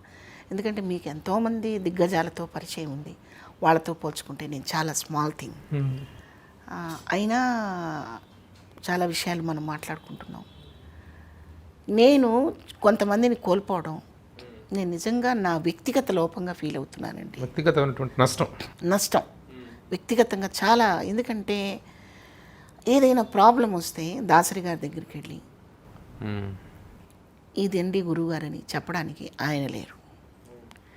తర్వాత శ్రీహరి గారు నేను ఏదో స్టార్ని, వాళ్ళు వస్తే ఎందుకు మాట్లాడాలి, ఈడులు వస్తే ఎందుకు మాట్లాడాలని ఎప్పుడూ లేరు. వాస్తవానికి పరచూరి బ్రదర్సే నాకు అన్నిటికంటే దగ్గర. వాళ్ళ తర్వాత వాళ్ళు అలా ఉండాలని ఏం లేదు. నాకు బ్రదర్స్ ఎలా ఉన్నారో వీళ్ళు కూడా అలాగే ఉన్నారు. ఇప్పుడు నేను గురుగారి దగ్గరికి వెళ్ళి, పరచూరు గోపాలకృష్ణ గారి దగ్గరికి వెళ్ళి, గురుగారు అబ్బాయి పెళ్లి గురించో లేకపోతే ఇంకో దాని గురించో లేకపోతే ఇల్లు కొనే విషయంలోనో ఇంకో ఏ ప్రాబ్లం అయినా వాళ్ళతో నేను చెప్పుకోగలను, నా సొంత తండ్రిలాగా, నా సొంత మనుషుల్లాగా.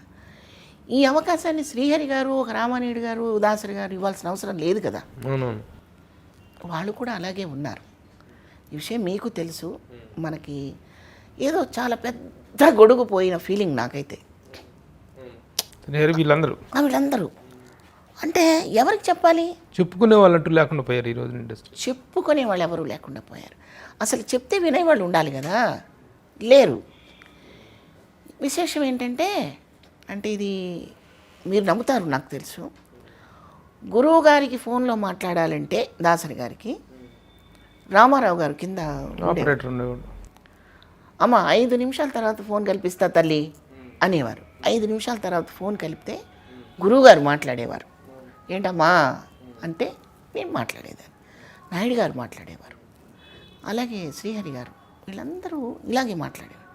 ఇప్పుడు ఏ డైరెక్టర్తోనైనా మనం ఫోన్లో మాట్లాడగలమా అండి? మేము అసలు లేదు. ఈ గ్యాప్ మనసులో ఉన్న మాటని షేర్ చేసుకోవడానికి అవకాశం లేకుండా పోయింది. అప్పుడు అంటర్ అయిపోతాం కదండి, అంతే కదా. ఇప్పుడు ఒక టీవీ సీరియల్కి వెళ్ళి కూర్చుంటే మన మన మన వేదన వ్యక్తం చేసుకోవడానికి మనకు సరిగా ఉండరు మనుషులు, వాళ్ళకి తెలియదు కదా. ఏమైనా చెప్పినా మనం ఏదో ఎక్సెస్ మాట్లాడుతున్నాం. నిజంగా ఇండస్ట్రీలో చెప్పుకునేటువంటి అవకాశం లేని పరిస్థితులే ఉన్నాయండి.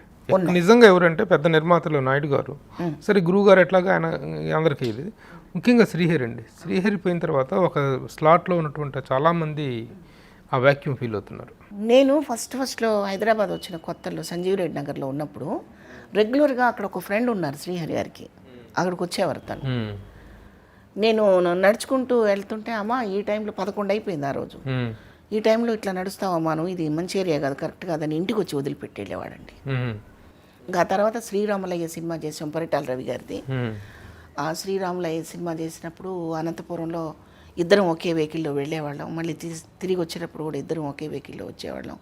నన్ను రూమ్లోకి పంపించి ఇది తీవాక తలుపు అని చెప్పి వెళ్ళిపోతుండేవాడు. ఆ తర్వాత ఇంటికి ఎప్పుడు వెళ్ళినా శాంతి అమ్మొచ్చిందే అన్న పిలుపు నా చెవుల్లో ఎప్పుడు వినపడుతుంటుంది ప్రభు గారు.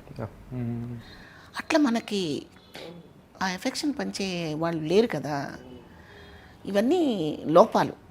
మెయిన్గా మీ కరోనా టైంలో మీది ఒక పునర్జన్మనే అనుకోవాలి. అవును, ఆ టైంలో జరిగినటువంటి ఏంటి, మీరు ఎదుర్కొన్నటువంటి సమస్యలు ఏంటి, దాని తాలూకు ఏంటి, ఎలాంటి ఇబ్బందులు పడ్డాను మీరు? హాస్పిటల్లోనండి అది చెప్పుకోకూడదండి, అది ఎందుకంటే ఒక మనిషి బలహీనతల్ని భయాన్ని బాగా క్యాష్ చేసుకున్నాయి హాస్పిటల్స్. ఏదో ఫలానా హాస్పిటల్ అని నేను చెప్పను, చాలా హాస్పిటల్స్. అప్పుడు కరెక్ట్గా ట్రీట్మెంట్ డాక్టర్స్ కూడా తెలియదు, ఈ పర్టికులర్గా ఈ జబ్బుకి మందు వేయాలి అనేది డాక్టర్స్ కూడా నిర్ణయించుకోలేని పరిస్థితి ఆ రోజుల్లో. ఇప్పుడు జనానికి కూడా డోలో 650 వేసుకోవాలి, జ్వరానికి అదేంటి పారాసెటమాల్ వేసుకోవాలి, వేడి నీళ్ళు తాగాలి, నిల్వ వస్తువులు తినకూడదు, ఇవన్నీ బాగా కాన్షియస్ అయ్యారు జనం. వీటితో పాటు మనుషుల్లో ఒక చిన్న మానవత్వం కూడా ఉంటే ప్రకృతి అనేది మాత్రం, అది ప్రకృతి అంటే దేవుడు, దేవుడు అంటే ప్రకృతి, ఇది మనల్ని కాపాడుతుంది. మనుషుల్లో మోరల్స్ లేవు. నేను అతనికి చెప్పింది కూడా అదే, నువ్వు తీసుకొచ్చి నాకు ఒక కట్టె నాకు బ్యాగులో పెట్టు అని నేను చెప్పలా. అరే మీరందరూ నా వాళ్ళు అనుకునే కదా, ఇప్పుడు నేను ఇక్కడికి ఒక్కదాన్ని వచ్చాను ప్రభు గారు, నేను ఏమైనా వెనక ఒక సైన్యాన్ని తీసుకొచ్చాను లేదు కదా. మనవాళ్ళు అనే ఫీలింగ్తో వచ్చినప్పుడు, మనవాళ్ళు అనే ఫీలింగ్ మీరు పోగొట్టినప్పుడు నాకు బాధ వేస్తుంది, భయం వేస్తుంది. అదే చెప్పాను నేను, అంతకుమించి ఇంకే లేదు. అది వాళ్ళ ఇష్టం, మనకేం సంబంధం లేదు. వ్యక్తిగతంగా మీ కుటుంబపరమైనటువంటి విషయాలకు వస్తే ఎలా ఉన్నారు మీరు, మీ హస్బెండ్? ఆ మధ్య చిన్న కాంట్రవర్సీలు, గొడవలు జరిగినటువంటి విషయం నా దృష్టికి వచ్చి, ఎందుకంటే మీరు ఒక సందర్భంలో దాసరి నారాయణరావు గారి దగ్గరకు వచ్చి మీరు బాధపడుతూ మీ కుటుంబపరమైనటువంటి విషయాలు ఆయన దగ్గర చెప్పుకొని బాధపడ్డాను. నేను పక్కనే ఉన్నాను, దాసరి గారితో ఉన్నాను. తర్వాత నేను కూడా కొంత ఆ విషయాల్లో మాట్లాడాను. ఏం జరిగింది, ఏం జరుగుతుంది, ఇప్పుడు ఎలా ఉంది అంటే ఇది అనాదిగా వస్తున్నదండి. ఆర్టిస్ట్ అనగానే ఆర్టిస్ట్కి సంబంధించిన భర్తకి సంబంధించిన ఫ్యామిలీ ఉంటారు చూసారా, వాళ్ళకి ఆర్టిస్ట్ విలువ తెలీదు. ఆర్టిస్ట్ అంటే కేవలం డబ్బు సంపాదించే ఒక వస్తువు అనో, లేకపోతే కొన్ని విలువలు లేని మనుషులను అనుకుంటుంటారు. ఆ కోవకు చెందిన ఒక వ్యక్తి వల్ల మేమిద్దరం గురువుగారి దగ్గరికి రావాల్సి వచ్చింది. వచ్చినప్పుడు గురువుగారు దాన్ని ఆ క్యారెక్టర్ని కట్ చేసి, వాళ్ళ తమ్ముడే, మీ బంధువులు, మీ మరిది, మా మరిదే సోయానా మీ మరిది జరిగింది. జనరల్గా ఏమనిపిస్తుంది అంటే ఆర్టిస్ట్ అంటే అది వివాహ వ్యవస్థకి దూరమని, అసలు వాళ్ళు పెళ్ళిళ్ళకి అనర్హులని, ఆర్టిస్టులు అంటే ఏదో అర్హత లేని వాళ్ళని. మనకి పాత రోజుల్లో అలాగే ఉండేది కదా ప్రభు గారు, మీకు తెలుసు కదా. నాటకాలు వేసే టైంలో కూడా వాళ్ళ సైకాలజీ ఎలా ఉండేదో నాకు తెలుసు. నాటకం వేసే అమ్మాయి అరే వాళ్ళు నాటకాలు రావాడు అంటుండేవాళ్ళు, మీకు తెలీదా? జెంట్స్ నాటకాలు రాయడు, నాటకాలు పిచ్చోడు. మరి ఆ నాటకాలు పిచ్చోళ్ళు వీళ్ళందరూ రామానాయుడు గారు కానీ, దాసనారాయణరావు గారు కానివ్వండి, కోరి రామకృష్ణ గారు కానీ, నాటకాలు పిచ్చోళ్ళు కాకుండా వీళ్ళు పెద్ద మహానుభావులు ఎలా అవుతారు? సో అంటే అది మీ మరిది పెట్టిన చిచ్చు, మీ కుటుంబం. అంతే అంతే అంతే. ఇక మా వారికి నాకు అనేవి అంటే చెప్పానుగా, ఇప్పుడు ఫ్యామిలీలో నాకు ఇలా నచ్చాలి అని భార్య అనుకున్నా, ఇలాగే ఉండాలని భర్త అనుకున్నా పెట్టిపోతుంది. ఎన్నెన్నో పాత్రల్లో పోషించారు మీరు, కుటుంబ పరంగా ఇది చేసుకుని గొప్ప ఉదాత్తమైనటువంటి పాత్రలు పోషించారు. కానీ కుటుంబ పరంగా అలాంటి పాత్రల తాలూకు అనుభవాలు కానీ, అలాంటి పాత్రల తాలూకు సంఘర్షణ అనేటువంటి రియల్ లైఫ్లో కూడా ఫేస్ చేసినటువంటి సందర్భం ఉండి ఉంటుంది. ఎందుకంటే నేను ప్రత్యక్షంగా చూశాను. తప్పకుండా ఉంటుందండి, ప్రతి ఫ్యామిలీకి ఉంటుంది, నాకే కాదు, ప్రతి ఉమెన్కి ఉంటుంది, ప్రతి ఫ్యామిలీలోనూ ఉంటుంది. అయితే దాన్ని సున్నితంగా కాంప్రమైజ్ అయిపోవడమే, అంతే. అలా అవ్వకుండా కాపాడుకోవడానికి నేను కళ్యం అని ఇప్పుడు ఆయనకు కూడా తెలిసింది. బాగుంది. ఇప్పుడు ఈ కళ్ళెం లేకపోతే ఇది పరిగెత్తి దేన్ని ఢీ కొట్టేదో అని. దేనికి కళ్ళెం వేసేవాళ్ళు మీరు? అలవాట్లు డ్రింకింగ్ అనేటువంటిది బాగా, దానివల్ల ఇబ్బందులు పెడుతుండేవాడు. మీరు కళ్ళెం అది సహజం కదా, అది మనిషిగా ఉండనివ్వదు కదా. వేరేగా మాట్లాడిస్తుంది, వేరేగా చూపిస్తుంది, వేరేగా మాట్లాడిస్తుంది. వాటిని నిజం అనుకొని రెస్పాండ్ అయితే లైఫ్ పెట్టిపోద్ది. లేకుండా ఇప్పుడు మానేసి దారికి వచ్చారా మీ వారు? చాలా 90% మామూలుగా ఉన్నారు. ఆయన బాగుండటం కూడా నాకు కావాలి. ఎందుకంటే నా ఫ్యామిలీ, నా కొడుకు, నా ఇల్లు అది కుదురుగా పొదరిల్లులాగా ఉంటే సంతోషంగా ఉంటుంది. విచ్ఛిన్నం అయిపోతే నాకు ఇష్టం ఉండదు. దాసరి నారాయణరావు గారు కట్ చేసిన ఆ వ్యక్తి మళ్ళీ మీ జీవితాల్లో ఎప్పుడు రాలేదు. ఎంత మంచి మాట మాట్లాడారంటే గురువుగారికి నేను ఇంత తెలుసా అని నేను ఆశ్చర్యపోయాను. అరే బాబు, ఆ పిల్ల నాటకాలు వేసుకొని కష్టపడి సినిమాలకు వచ్చి ఇంత మచ్చ తను వేయించుకోకుండా, ఇంత చెడ్డ పేరు తెచ్చుకోకుండా టీవీ సీరియల్స్ కూడా చేసుకుంటూ కష్టపడి బతుకుతుందిరా. దాని కష్టాన్ని దోసుకుంటా వింటారు పిచ్చోడా. ఇంకొకసారి నీ ఫోన్ వస్తే మాత్రం నువ్వే ఉండవు, జాగ్రత్త అని మాట్లాడారు. నేను పక్కనే ఉన్నాను ఆ రోజు. అతన్ని బెదిరించే విషయంలో నా గురించి స్టడీ చేయడం అనేది నాకు చాలా ఆనందం వేసింది. ఒక తండ్రి గొప్ప సపోర్ట్ కనిపిస్తుంది. ఇప్పుడు నా పర్సనల్ విషయమైనా మీరు అడిగితే ఎందుకు చెప్పానంటే మీరు ప్రభు గారు నాకు బాగా దగ్గరైన మనిషి. నేను మీ దగ్గర నేనేమి మేకప్ చేయాల్సిన అవసరం లేదు. నేను ట్రూతే చెప్తున్నాను. ఈ విషయంలో ఒక దాసరి గారు తండ్రిలాగా నిలబడి, ఒక పరుచూరి గోపాలకృష్ణ గారు నాకు తండ్రిలాగా నిలబడి నా కొడుకు విషయంలో, నా విషయంలో నాకు అండగా నిలబడటం నిజంగా వాళ్ళకి నేను జన్మలకి రుణపడి ఉంటానండి. నిజం. ఎందుకంటే వాళ్ళే నిజమైన తల్లిదండ్రులు. నా శ్రేయస్సు. మీ అబ్బాయి ఏం చేస్తున్నాడు? మీ మనవరాలు ఆ వివరాలు చెప్పండి. అబ్బాయి సాఫ్ట్వేర్ ఉద్యోగం. ప్రభు గారు బాబు పెళ్ళికి మీరు వచ్చారు, మీకు తెలుసు కదా. ఇండస్ట్రీ అంతా వచ్చారు చక్కగా. నాగేశ్వరరావు గారు, దాసరి గారు, రామానాయుడు గారు, మహానుభావులందరూ, పెద్ద వాళ్ళందరూ, నారాయణ రెడ్డి గారు, మోహన్ బాబు గారు, ఒకరేంట్లేండి మొత్తం ఇండస్ట్రీ వచ్చింది. మీ పాప పెళ్ళికి వచ్చి అందరూ బ్లెస్ చేసినట్టే మా అబ్బాయి పెళ్ళికి కూడా అందరూ వచ్చి బ్లెస్ చేశారు. వాడికి ఒక పాప, బాబు, మనవరాలు. నా కోడలు కూడా జాబ్ చేస్తుంది, టీచరు. బాగున్నాం. కోడలతోటి ఎంత సఖ్యత, అంత చక్కగా ఉందా? అంతా బాగుందండి. ఏమి ఇబ్బంది లేదు. ఆ చిన్న డిస్టర్బెన్స్ తప్ప వేరే పర్సనల్గా ఎలాంటి డిస్టర్బెన్స్ ఏమీ లేదండి, ఏమీ లేదు. రెండోది ఏంటంటే నేను కాన్సన్ట్రేట్ చేసేదంతా నా వర్క్ మీద తప్ప కాన్సన్ట్రేషన్ వాళ్ళ మీద పెట్టడం కూడా మానేశాను నేను. ఎందుకంటే ఏ వ్యక్తిని మనం శ్రీరామచంద్రుడిని చేయలేమండి. వాళ్ళకు కొంత స్వతహాగా ఉండాలి. తను కూడా నటుడు కదా, మీ హస్బెండ్ కూడా మంచి ఆర్టిస్ట్. మంచి ఆర్టిస్ట్. రంగస్థలంలో చేశారు, సినిమాల్లో కూడా కొన్ని పాత్రలు. నాటకాల్లోనే ఎక్కువ చేశారు. ఓకే. అంటే మీరు సినిమాల్లో చేయటం, నాటకాల్లో చేయటం ఆయనకి ఇష్టం ఉండేది కదా? ఇష్టం లేకపోవడం లేదు. మేము అసలు ఆర్టిస్ట్. మరి మీ మరిది ఆ పరంగా మిమ్మల్ని ఇబ్బంది పెట్టడం ఎందుకు? ఒక నటిగా ఉండటం అనేట్టు దాని మీద అతను ఇబ్బంది పెట్టాడన్నారు మీరు. అంతే కదండి. ఇప్పుడు బెల్లం ఉన్న చోటే ఈగలు ముసురుతాయి అన్నట్టు, ఏదో చిన్న థ్రెటనింగ్ చేస్తే డబ్బులు పడిపోతాయని. ఓహో, అప్పట్లో మీరు చాలా అందులో బాగా మంచి రైజ్లో ఉన్నారు మీరు. ఓహో, అదొక ప్రయత్నం మిమ్మల్ని కొంచెం బెదిరించో లేకపోతే అదిరించో కుటుంబపరమైనటువంటి కలహాలు సృష్టించి లబ్ధి పొందాలనేటువంటి క్యారెక్టర్ దాసరి నారాయణరావు గారు కట్ చేశారు. ఎంత అండండి నాకు.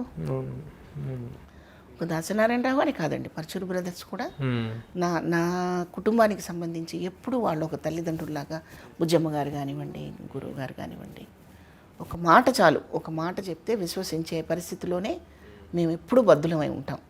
ఆర్టిస్ట్గా మీకు వచ్చినటువంటి అవార్డ్స్ అనేటువంటివి కూడా చాలా ఇంపార్టెంట్. అటు రంగస్థలం మీద కానీ, దీంట్లో కానీ, సినిమా రంగంలో కానీ. ఆర్ యూ ప్రాపర్లీ అవార్డెడ్ అని మీరు అనుకుంటున్నారా? అవార్డెడ్ అని నేను అనుకోకూడదు. వచ్చినాయి కదా అవార్డ్స్, ఇవన్నీ చాలా వస్తాయి. బట్ నాకు రావాలి, నేను అవార్డ్స్ తెచ్చుకొని అంత ఆర్టిస్ట్ అని అనుకోకూడదు. అనుకుంటే కొంత అహం వస్తుంది. ఎందుకంటే ఈ ఆర్ట్ ఫామ్లో ఒక లిమిట్ అనేది అసలు లేదు ప్రభు గారు. అది వేరేనండి. ఓకే, సంతృప్తి అనేటువంటి దానికి కొలమానం అంటూ ఏమి ఉండదు. వచ్చిన హ్యాపీయా అని అంటున్నాను, వచ్చినంత వరకు హ్యాపీనే. నీకు బెస్ట్ నంది అవార్డ్స్ వచ్చినాయి కదా. వచ్చాయి, 2 వచ్చాయి. గురువుగారి సినిమాకి ఒరే రిక్షాకి వచ్చాయి. ఒరే రిక్షాలో బెస్ట్ సపోర్టింగ్ డొక్కా సీతమ్మ అని ఒక అద్భుతమైన అవునవును టెలిఫిలిం చేశారు, టెలిఫిలిం చేశారు. దానికి వచ్చింది. ఇంకా స్టేజ్ మీద ఎన్నో అవార్డ్స్, అంటే అవార్డ్స్ లెక్కేసుకుంటూ కూర్చుంటే మనకు కొంచెం అది తెలియని ఇది వస్తుందండి. అవార్డ్సే ప్రతిపాదికగా నేను ఎప్పుడు పెట్టుకోలే. అవార్డ్స్ వస్తాయి అంతే, దానికి అంటే అప్రిసియేషన్ అనేది లేకుండా ఏ అడుగు ముందుకు పడదు. అంతవరకే తీసుకోవాలి వాటిని. ఓహో నన్ను గుర్తించారు, నాకు ఇంకొంచెం బాధ్యత ఉంది అని ఫీల్ అవ్వాలే తప్పితే నాకు అవార్డు వచ్చినంత మాత్రాన నేను ఫుల్ ఫ్లెడ్జెడ్గా నేను ఏదైనా చేయగలను పెట్టుకోకూడదు. ఎన్నో అవార్డ్స్ వస్తుంటాయి. ఇప్పుడు మాకు వచ్చిన ఇప్పుడు పెద్ద పెద్ద వాళ్ళతో పోల్చుకుంటే ఇప్పుడు నాగేశ్వరరావు గారికి దాదా సాహెబ్ ఫాల్కే అవార్డు వచ్చింది. మరి ఆయన ఏం ఫీల్ అవ్వాలి చెప్పండి. మాకేవో 2 నంది అవార్డులను పరిషత్తుల్లో ఉత్తమ నటి అవార్డ్స్ వస్తాయి. అవి చాలా పెద్దవి అనుకుంటే పొరపాటుది. శివపార్వతి ఇన్ని సినిమాలు చేసిన తర్వాత, ఇంత లాంగెస్ట్ కెరీర్ తర్వాత ఆర్థికంగా సమృద్ధిగా ఉన్నారా, హ్యాపీగా ఉన్నారా? భయం లేకుండా ఉన్నాను ప్రభు గారు. సెక్యూర్డ్, నా ఇంట్లో నేనున్నాను, సొంత ఇల్లు. నా జీవితంలో నా బాబుకి నేను ఏం చేయాలో, మా అబ్బాయికి నా కొడుక్కి ఏం చేయాలో అది చేశాను. వాడి ఉద్యోగం, వాడి ఫ్యామిలీ బాగున్నాడు. ఆర్థికంగా అంటే దానికి లిమిట్స్ ఏమి ఉంటాయండి. ఇప్పుడు చాలామంది, కొంతమంది ఆర్టిస్టులు మీతో పాటు పనిచేసినటువంటి చాలామంది దీన స్థితిలో ఉండటం, చాలా ఇబ్బందికరమైన స్థితిలో ఉండటం, ఆర్థిక పరంగా వైద్యానికి కానీ రెగ్యులర్ తిండికి కానీ ఇబ్బంది పడేటువంటి పరిస్థితులు కొంతమంది చూస్తూ ఉన్నాం అన్నమాట. అలాంటి పరిస్థితులు విన్నప్పుడు ఒక ఆర్టిస్ట్గా మీకు ఎలా అనిపిస్తుంది? బాధగా అనిపిస్తుంటుంది. ఎందుకంటే ఈ సినిమా కాస్ట్లీగా కనిపించడం కోసం కొంచెం ఎక్కువగా హైప్స్ చేస్తుంటారు. అయితే అది ఒక మైకం లాంటిది. ఒక సక్సెస్, ఒక 10 సినిమాలు వెంటనే రెమ్యునరేషన్లు, చెక్కులు ఇవన్నీ కొద్దిగా తీసుకెళ్తాయి. తాగుబోతే కాదు, ఆర్టిస్టులు కూడా ఒక మైకంలోకి వెళ్తారు. ఈ మైకం ఎక్కకూడదు ఎవరికి కూడా. నేను ఇప్పుడు మా వారి గురించి అడిగినా, నా పర్సనల్ అడిగినా, నేను ఎందుకు మీకు నేను చెప్పగలిగానంటే అది పెద్ద విషయం కాదు. సర్దుకున్నప్పుడు అన్నీ సమసిపోతాయి. అది పగిలిపోవాలి అనుకున్నప్పుడు పెట్లిపోతుంది. ఇలా చేసుకోకుండా ఉండడం కోసమే నేను ఈ మాట మీకు నేను చెప్పగలిగాను. తుమ్మితే ఊడిపోతున్నాయి వాళ్ళ సంసారాలు. తుమ్ము కాదు, దగ్గు కాదు, ప్రళయం వచ్చినా కూడా మనం కాపాడుకోవచ్చు అని చెప్పడం కోసం చెప్పాను నేను ఇది. అంతే తప్పితే నాకేదో సానుభూతి రావడం కోసం, లేకపోతే నేనేదో త్యాగశీలని చెప్పడం కోసం చెప్పట్లా. ఫ్యామిలీలో చాలా జరుగుతుంటాయి. ఇప్పుడు కొడుకు తప్పు చేస్తే కొడుకును వదులుకుంటామండి? లేదు కదా. కొట్టో తిట్టో సరి చేసాం, నయాన్నో భయాన్నో బాగు చేసుకుంటాం. వస్తువు మనదైనప్పుడు బాగు చేసిన ఇంట్లో పెట్టుకుంటానండి. అది కంటెంట్. ఇంక నేను అంతకంటే ఎక్కువ చెప్పలేను. అలాగే సినిమా ఆర్టిస్టులు ఆర్థిక బాధలు, అవసాన దశలో ఇబ్బందులు పడతాం. ఇవన్నీ ఏంటంటే ప్లానింగ్ లేకపోవటం. ఈ ప్లానింగ్ లేకపోవడం అనేది ప్రథమంగా ఒక పాత్ర బాధ పెడుతుంటుందని నేను అనుకుంటున్నాను. మన సంపాదన ఎంత, మన ఖర్చు ఎంత. సంపాదనకి మించి ఖర్చు పెట్టినా, సంపాదనకి మించి ఆలోచించిన, రోడ్డు మీద ఎవడో బెంజ్ కార్లో వెళ్తుంటాడండి, వాడు బెంజ్ కార్లో వెళ్ళాడు కాబట్టి నేను అందులో వెళ్ళలేకపోయాను, నేను ఫీల్ అయ్యాను అనుకోండి, నా నాశనం అక్కడే మొదలవుతుంది. అవసరం లేదు. ప్రభు అనబడే వ్యక్తి నా కారుని చూసి గౌరవించేటప్పుడు ప్రభు నాకు అవసరం లేదండి. ఆడంబరాలను చూసి నాకు అక్కర్లేదండి. ప్రభువుకి నేను అప్పుడు ఇప్పుడు ఒకలాగే కనిపిస్తున్నాను. నాకు ప్రభు గారు కూడా అప్పుడు ఇప్పుడు ఒకేలాగా గౌరవిస్తున్నాడు. That's all. నేను చాలా హ్యాపీగా ఉంటాను. నేను పులిని చూసి నక్కవాత పెట్టుకున్నట్టు నేను పెట్టుకోను. నేను ఆన్ స్క్రీన్లో మీ వర్క్ బాగా చేశానా లేదా అంతే. అలాగని నన్ను నేను అగౌరవపరచుకోను సుమా. నన్ను నేను ఎప్పుడు గౌరవపరచుకుంటాను. ప్రొడక్షన్ వాళ్ళు చక్కగా నన్ను గౌరవంగా తీసుకెళ్తారు, గౌరవంగా పంపుతారు, అంతవరకే. దీన్ని పోగొట్టుకోకుండా బతికినంతకాలం ఇది గర్వం కాదు, అహం కాదు, ఆత్మాభిమానమే, అంతే. ఒక్కసారి ఈ 30 సంవత్సరాల కెరీర్ సినిమా ఇండస్ట్రీలో, అంతకుముందు 16, ఒక నటి మనకు దాదాపు 50 సంవత్సరాల 45 సంవత్సరాల కెరీర్ మీది, 45 years ఆఫ్ కెరీర్. ఎలా అనిపిస్తున్నది ఒక్కసారి కాదు, ఈ శివపార్వతి అనేటువంటిది ఒకసారి అనలైజ్ చేసుకుంటే ఈ కెరీర్ని, how happy you feel, how regrets you feel? నేను హ్యాపీగా ఫీల్ అవుతాను ప్రభు గారు. ఎందుకంటే కష్టానికి సంబంధించిన ఫలితం ఉందా రాదా అని బేరీజ్ వేసుకుంటే మనకు లోటు అనిపిస్తుంది. మనం కష్టపడుతున్నాం, నాకు చాలా టాలెంట్ ఉందని నేను అనుకుంటే సరికాదు కదా, మీరు అనుకోవాలి. మీరు యాజ్ ఏ ప్రొడ్యూసర్గా, యాజ్ ఏ డైరెక్టర్గా నాకు మంచి క్యారెక్టర్ ఇవ్వాలి, ఇంకా హైప్కి తీసుకెళ్ళాలని మీరు అనుకున్నప్పుడు నేను ఇంకా ఎదగడానికి అవకాశం ఉంటుంది. ఇప్పుడు ప్రస్తుతం అక్కడ ఆగిపోయింది. నేను ఇందాకే చెప్పా మన సంభాషణలో, నేను ఇంకా చేయగలను, నాకు ఇంకా మెమరీ ఉంది, నాకు ఇంకా ఎనర్జీ ఉంది, కొన్ని పాత్రలు చేయడానికి నాకు అవకాశం ఇస్తే ఫుల్ ఫ్లెడ్జ్డ్గా చేయగలను. హీరోలకి అమ్మే కాదు, హీరోయినే కాదు, నానమ్మలు ఉంటారు, అమ్మమ్మలు ఉంటారు, అక్కలు ఉంటారు, ఆ ఇంటికి పెద్ద ఇంకెవరై ఉంటారు. ఈ పాత్రలన్నింటినీ తీసుకొస్తే తప్పితే మేము బయటకు రాలేము. నేను ఒక్కదాన్నే కాదు, నేను కానీ అన్నపూర్ణ గారు కానివ్వండి, ఇంకొకళ్ళు కానివ్వండి, మాలాంటి వాళ్ళందరూ ఇట్లా కొంచెం మా మిగిలిన ఈ టైముని కూడా ఉపయోగించుకోవడానికి మీరు, మీ ప్రొడ్యూసర్లు, మీ డైరెక్టర్లు, మీ రైటర్స్ వీళ్ళందరూ కలిసి మనకి ఇటు మంచి ఆర్టిస్టులు ఉన్నారు, వాళ్ళని యూటిలైజ్ చేసుకోవాలని మీకు అనిపిస్తే మేము ఎప్పుడూ చేయడానికి సిద్ధంగానే ఉంటాం. ఇప్పటివరకు జరిగిన దాంట్లో నేను సంతృప్తిగానే ఉన్నాను. నేనేదో కోల్పోయాను, నా టాలెంట్కి తగ్గ వేషాలు ఇవ్వలేదు అని నేను అనను. ఎందుకంటే చాలా అవసరం అండి. ఎందుకంటే నా టాలెంట్ని నేను నిర్ణయించేది నేను కాదు, నాకు నమ్మకమే ఉండాలి, చేయగలను అని నమ్మకం మాత్రమే ఉండాలి తప్ప నన్ను ఇంకా చిన్నచూపు చూశారు, నన్ను గుర్తించలేదు అని మిమ్మల్ని బ్లేమ్ చేయడానికి నేను సిద్ధంగా ఉండను. ఎందుకంటే మంచి పాత్రలు ఇచ్చారు కదా నాకు. అన్నమయ్య తీసుకోండి, సింహసింహం తీసుకోండి, రామానాయుడు గారి సినిమాలు ఎన్నో చేశాను. మరి అవన్నీ నన్ను గుర్తిస్తేనే కదా ఇచ్చారు. కొంత టైం అయిపోయిన తర్వాత నా ప్రతిభకు తగ్గ అవకాశాలు నాకు రావట్లేదనే టైటిల్ నేను పెట్టుకొని తిరగను. నాకు వద్దు. ఇప్పటికి కూడా ఏ సింపతీల కోసం కాదు, యూ హ్యావ్ కమ్ టు, మీరు వచ్చి మీ అద్భుతమైనటువంటి అనుభవాన్ని వాటిని ఆవిష్కరించడం కోసమే తప్ప సానుభూతి కోసం అస్సలు నాకున్న చాలా మంచి హ్యాబిట్ ఏంటంటే నాకు సానుభూతి కాదు కావాల్సింది, ప్రొటెక్ట్ కావాలి, సానుభూతి కాదు. అరే మీకు ఇలాంటి పరిస్థితి వచ్చిందా, నాకెందుకు, నాకు అవసరం లేదు. నేను మెంటల్లీ కొంచెం స్ట్రాంగ్గానే నేను అనుకుంటున్నాను, లేకపోతే నేను హాస్పిటల్ నుంచి బయటకు వచ్చేదాన్ని కాదు. పునర్జన్మే అసలు, నిజంగా పునర్జన్మే. ఎందుకంటే జబ్బెంతో నాకు తెలీదు, వాళ్ళకి తెలీదు. ఎక్స్పెరిమెంట్లు నాలాంటి చాలామంది మీద చేశారు, చాలామంది మనకు దూరం అయిపోయారు. ప్రభు గారు, బాలసుబ్రహ్మణ్యం గారు, అటువంటి మహానుభావుడితో కూడా నేను యాక్ట్ చేశాను. ఆయనతో 2 సినిమాలు ఆయన కాంబినేషన్లో చేశాను. ఎంతో ఏడ్చాను, ఎంతో బాధపడ్డాను. అది చెప్పనలివి కాని బాధ. పొద్దున్నే ఆయన వాయిస్ వింటాను నేను ఏదో ఒక పాటలో. గణపతి శ్లోకం తీసుకోండి, బాబా పాట తీసుకోండి, ఏదైనా ఆయన వాయిస్ వినకుండా నేను నిద్ర లేవను. అటువంటి మహానుభావుల్ని ఎత్తుకెళ్ళిపోయింది. ఒక్కోసారి నాకు అనిపిస్తుంది నేను పోయినా బాగుండేది, ఆయన ఉంటే బాగుండి అనిపించింది నాకు. అంత ప్రేమ నాకు ఆయన అంటే. ఓకే అండి, శివపార్వతి గారు, యూ హ్యావ్ స్పైర్డ్ ఇనఫ్ టైం, చాలా సమయం కేటాయించి చాలా చక్కని విషయాలు చెప్పారు. శివపార్వతి గారు ఈ సుదీర్ఘమైనటువంటి ప్రస్థానం ఇంకా విజయవంతంగా కొనసాగాలని ఆశిస్తూ, ఆవిడ ఇంకా నేను నటించగలిగినటువంటి ఓపిక ఉంది, ఆ సత్తా ఉంది, చేయగలిగినటువంటి ఆసక్తి ఉంది అని అంటూ తనను తాను ఆఫర్ చేసుకోవటం అనేటువంటిది కూడా ఈ వయసులో కూడా she is very much interest.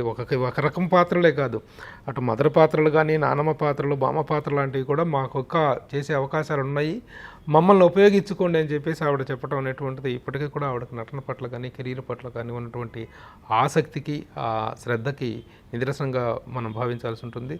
ఆ పరంగా ఆవిడకి ఇంకా ముందు కెరీర్ ఇంకా ప్రాస్పరస్గా సాగుతుందని ఆశిస్తూ, నమస్తే మేడం. థ్యాంక్ యూ ప్రభు గారు.